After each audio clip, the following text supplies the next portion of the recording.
Um dos grandes marcos dos quadrinhos da Marvel dos anos 90 foi a saga do Clone. Todo mundo se lembra daquela trama enroscada, embolada, ao mesmo tempo empolgante e intrigante. Você sabia que jamais foi publicada essa fase do Clone completa aqui no Brasil? Sim, porque na realidade saiu uma coleção de ônibus lá na Itália e é uma coisa assim, tipo 10, 12 ônibus com a saga completa. A saga do Clone realmente teve muitas publicações. Era uma época que tinha muito mais títulos até do que hoje em dia do Teioso. Mas o fato é o seguinte, nós temos uma nova publicação hoje disponível que faz parte desse universo aí da saga do Clone, que é essa nova edição aqui, Ben Reilly, Homem-Aranha, e nesse programa eu vou comentar com você os detalhes dessa publicação. Salve galera, eu sou Charles Nascimento, seja bem-vindo a mais um programa aqui do canal Bebê HQ. Olha só coisa fofa, presta atenção. Aqui na descrição do vídeo tem o nosso canal de Telegram. Não é um grupo de bate-papo, é um canal onde você recebe notificações de promoções.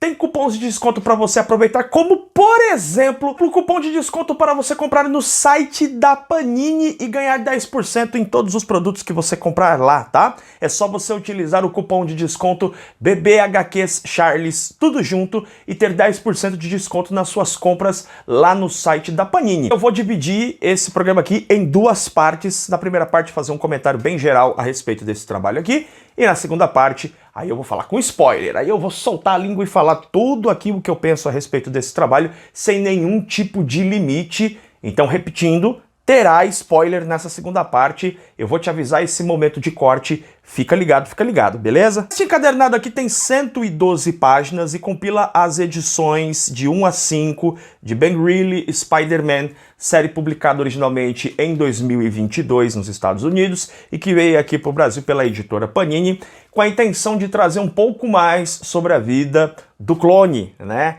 Se você sabe minimamente lá da saga do Clone, você sabe que o primeiro Clone foi lá nos anos 70, teve uma primeira saga ali, onde aparecia uma clone da Gwen Stacy. Foi uma tentativa inicialmente de trazer a Gwen de volta, porque gerou uma polêmica danada na época quando a Gwen Stacy morreu.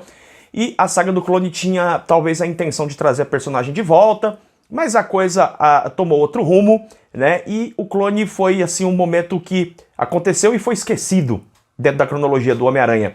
Muitos anos depois, aí começa a saga clássica do Clone, né? Tem gente que vai chamar a saga clássica dos anos 70, mas a que nossa geração aqui mais conhece, que é aquela saga dos anos 90, onde a gente vai ter o Ben Reilly, na época com aquela jaquetinha, lembra que ele usava uma jaqueta? Era muito massa o visual e fez muito sucesso naquela época, né? Aquele personagem teve aquela situação toda, isso é explicado inclusive em introdução aqui desse quadrinho, né? Inclusive teve um momento ali que se dizia que na verdade o Peter que era o clone, o Ben Reilly seria o verdadeiro Homem-Aranha. Teve toda essa polêmica na época. Eu lembro que gerava muito zum assim entre os leitores. Eu nem lia quadrinho nessa época que saiu a saga do Clone, mas eu lembro que as pessoas comentavam: você viu que o Peter Parker não é mais o Peter Parker e tal, tinha aquela história toda. Bom, o que acontece aqui nessa edição é que nós temos aqui uma exploração da figura do Ben Reilly, né, como clone, a vida dele. Ele vai ter uma grande aventura aqui, que é escrito pelo J.M. DeMatteis e desenhos do Baldeón. Os desenhos do Baldeón e até mesmo o estilo do roteiro do DeMatteis remetem aos quadrinhos dos anos 90.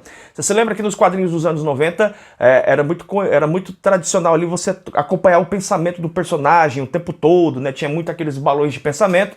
O DeMatteis não usa aqui balões de pensamento, aqueles antigos balões que praticamente estão extintos nos quadrinhos de super-heróis, mas ele usa isso através de recordatórios. E a arte é sim uma emulação da arte dos anos 90. Eu achei uma arte competente, muita gente vai gostar, vai sentir uma certa nostalgia no tipo de arte, até na escolha das cores desse trabalho aqui, remete muito aos anos 90.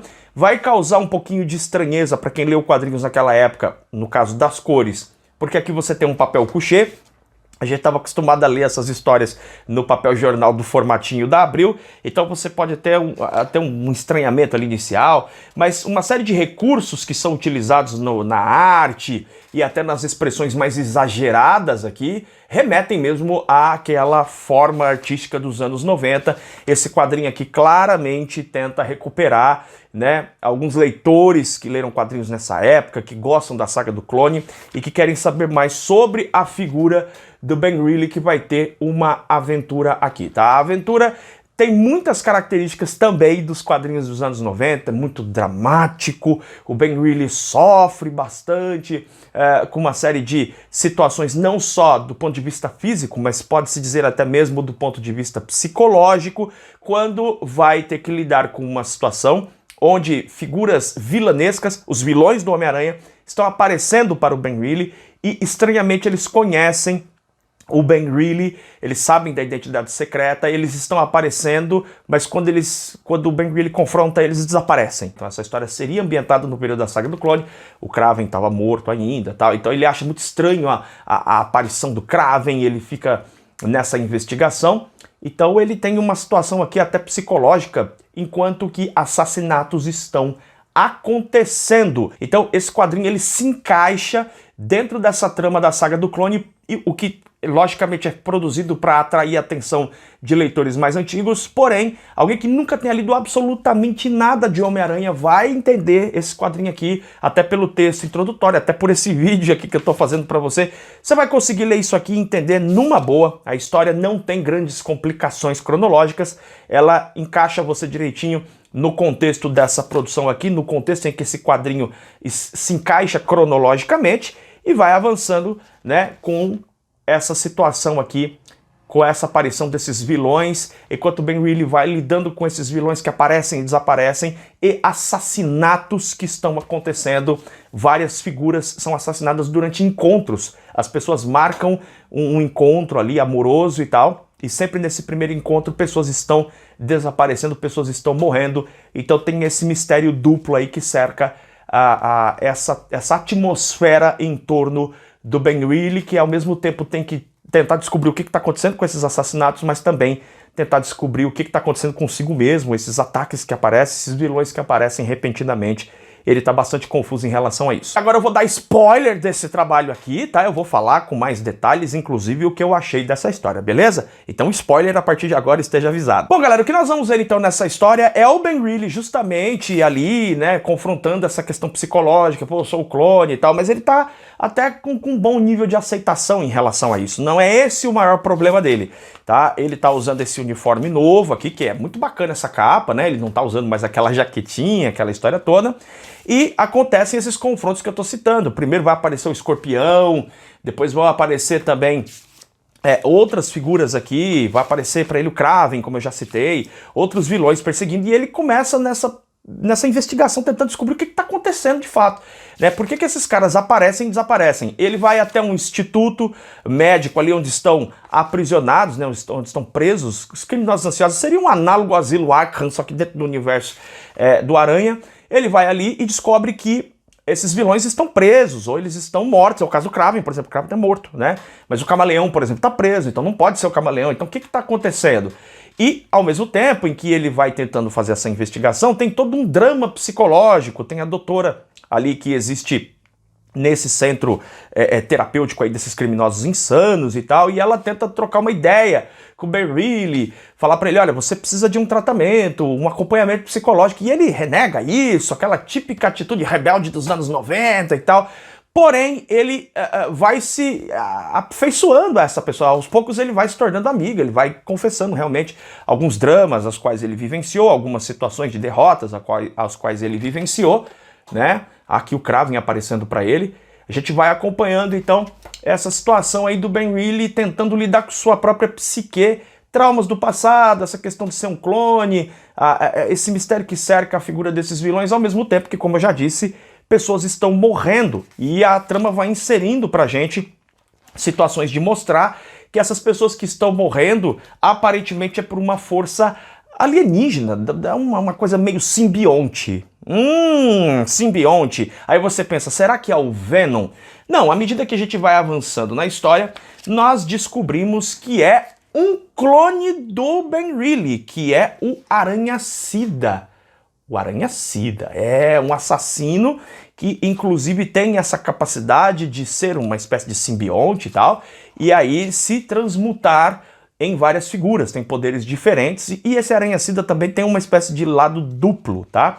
E aí a gente vai ver que o Aranha-Sida, que é um clone do Ben Reilly, está matando essas pessoas e está naquele confronto psicológico com o Ben Reilly, um pouco parecido. Demetrius pegou aqui muito daquelas tramas mais clássicas, mais antigas do Venom com o Peter, sabe? O Venom tentando não só derrotar o Peter fisicamente, mas comer o juízo dele, mexendo com o psicológico dele, tratando das questões do passado, dificuldades quais ele vivenciou. E aí tem o bom e velho momento, né, em que o Ben Reilly realmente reage à situação, ele confronta esse clone, e há inclusive uma reconciliação entre eles no momento em que o Ben Reilly vai salvar ali os seus amigos desse ataque, né, dessa figura do Aranha-Sida, dessa figura simbionte que até perde o controle em determinado momento. Galera, não é o melhor quadrinho de todos os tempos, tá muito longe de ser uma história.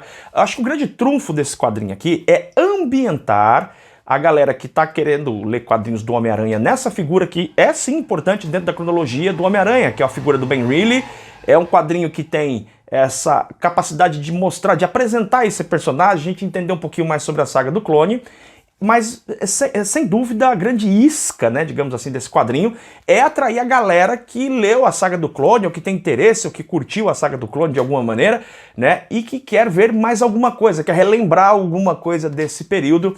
Então esse quadrinho ele traz sim um resgate da fase do clone, mostrando que existe aí uma intenção dentro do universo do Homem-Aranha de expansão cada vez mais, né? A gente vê que já tem há vários anos já a questão do Aranha-Verso, né? E a figura do Ben Reilly aparece aqui como uma história própria que pode ser desenvolvida, tá? Esse título aqui ele é um título fechado, ele é uma história única, mas aqui deixa muito claro que existem sim possibilidades para se construir muitas e muitas histórias dentro desse universo aqui da saga do clone, tá? Da figura do Ben Reilly. Pode sim ser explorado vários outros elementos em outras narrativas. A saga do clone ela divide opiniões. Tem gente que odeia a saga do clone, tem gente que ama de paixão. Para quem ama de paixão, esse quadrinho ele não vai acrescentar nada novo, mas ele se torna uma peça que vai ali entrando, né, dentre outras publicações ali, ele aparece contando um pouquinho mais pra gente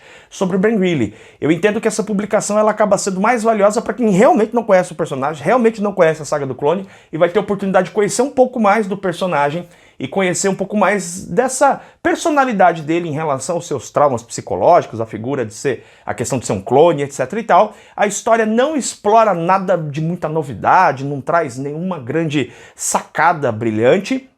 E a sequência de falas aqui, de pensamentos do Demetrius pode se tornar até para leitores mais novos um pouco excessiva.